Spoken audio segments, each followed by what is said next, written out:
Welcome to the last breakfast. Please enjoy the video. You start by putting safety first. Unplug the amplifier and remove speaker leads so you won't short anything. Once done, test the wall outlet with a multimeter to confirm it supplies mains voltage. If the outlet is dead, fix that source first. Next, open the chassis after discharge and inspect the primary fuse. Look for a broken filament or brown glass. Replace only with the exact rated fuse. Using the wrong type risks further damage. Make sure you know why the fuse blew before powering back up.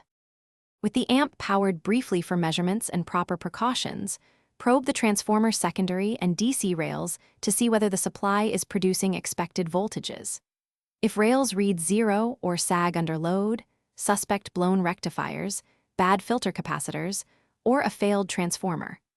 Remove and test electrolytic capacitors for bulging or ESR out of spec, and inspect diodes and regulator ICs with a diode tester. Also scan PCB solder joints for cracks. After replacing faulty components, reassemble and apply power cautiously.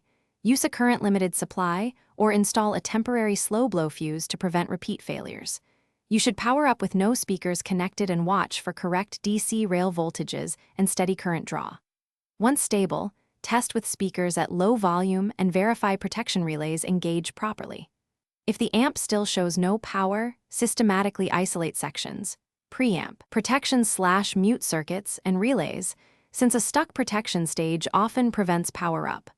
One key tip: if it fails again, bench test the protection board separately to pinpoint the culprit.